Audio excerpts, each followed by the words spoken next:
दोस्तों, दुनिया इस वक्त एक ऐसे मोड़ पर खड़ी है जहां एक तरफ युद्ध का डर है और दूसरी तरफ शांति की उम्मीद। और इसी बीच सबसे बड़ा सवाल उठ रहा है, क्या स्ट्रेट ऑफ हॉर्मुज के खुलने से सोने चांदी में बड़ा खेल शुरू हो सकता है? क्या डोनाल्ड ट्रंप सच में चाइना के दबाव में आकर अपने फैसले बदल रहे हैं? और सबसे अहम, क्या अप्रैल 2026 के बाद गोल्ड और चांदी में बड़ा क्रैश या सुपर रैली आने वाली है?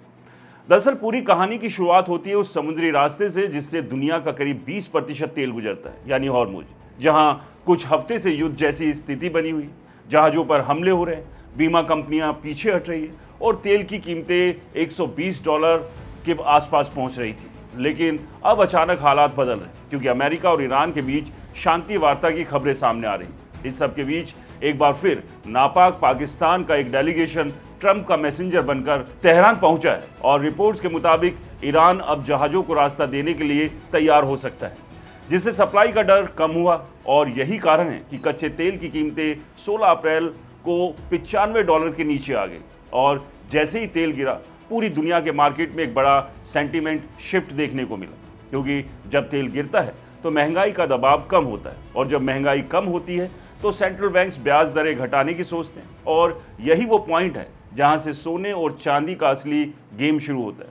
लेकिन यह ट्विस्ट है ये कि इस बार कहानी उल्टी चल रही है, क्योंकि आमतौर पर जब जियोपॉलिटिकल टेंशन बढ़ती है तो सोना ऊपर जाता है, लेकिन इस बार गोल्ड में भारी उतार चढ़ाव देखने को मिला। कभी ये 1,54,000 रुपये प्रति 10 ग्राम के रिकॉर्ड स्तर पर पहुंचा तो अचानक गिरावट में फंस गया और इंटरनेशनल मार्केट में भी गोल्ड $4800 प्रति ऑन्स के आसपास झूल रहा है। वहीं सिल्वर तो और ज़्यादा वॉलेटाइल है। कुछ रिपोर्ट्स के अनुसार सिल्वर 16% तक गिर चुका है, जबकि गोल्ड में भी 8% तक की गिरावट आ चुकी है।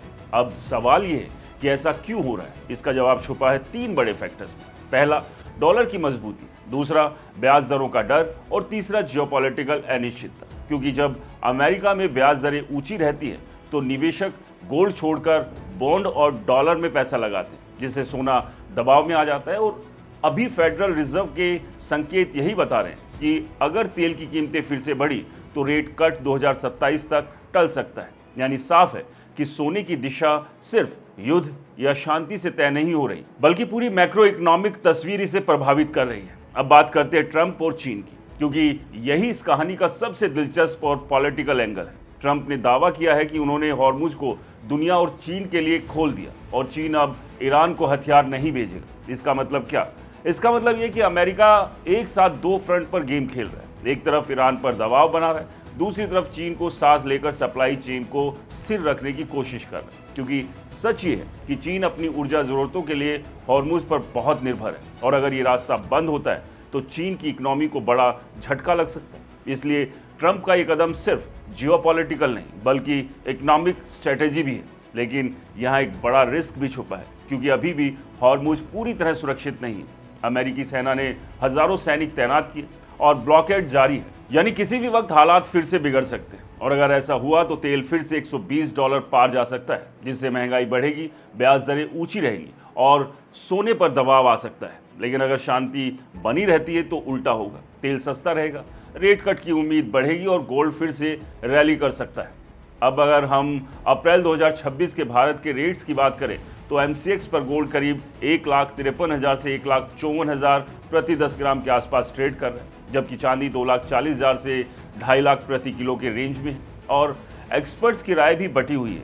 कुछ का मानना है कि अगर शांति वार्ता सफल होती है तो गोल्ड में 5 से 10% की गिरावट आ सकती है, जबकि कुछ एक्सपर्ट्स कह रहे हैं कि ये सिर्फ कंसोलिडेशन फेज है और अगले 6 से 12 महीनों में गोल्ड 1,80,000 से 2 लाख तक जा सकता है, क्योंकि दुनिया में अनिश्चितता अभी खत्म नहीं हुई। यूक्रेन, ताइवान, मिडल ईस्ट, हर जगह रिस्क बना हुआ है और ऐसे में सेंट्रल बैंक्स भी लगातार गोल्ड खरीद रहे हैं, जो लॉन्ग टर्म में कीमतों को सपोर्ट करता है।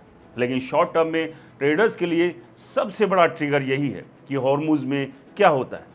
अगर रास्ता खुलता है तो मार्केट रिस्क ऑन मोड में जाएगा, यानी शेयर मार्केट और क्रिप्टो ऊपर जाएंगे और गोल्ड दबाव में आएगा। लेकिन अगर फिर से टेंशन बढ़ती है तो रिस्क ऑफ मोड आएगा और गोल्ड सिल्वर में तेज उछाल देखने को मिल सकती है। इसलिए इस समय निवेशकों के लिए सबसे बड़ी गलती होगी एक तरफा सोच रखना, क्योंकि मार्केट में अब सिर्फ सप्लाई डिमांड से नहीं बल्कि जियोपॉलिटिकल, करेंसी और सेंट्रल बैंक पॉलिसी के कॉम्बिनेशन से चल रहा है। और यही वजह है कि एक्सपर्ट सलाह दे रहे हैं कि अभी स्ट्रैगर्ड इन्वेस्टमेंट यानी धीरे धीरे निवेश करें, क्योंकि वॉलेटिलिटी बहुत ज़्यादा है। और आखिरी सवाल, क्या ट्रंप चीन से डर गए?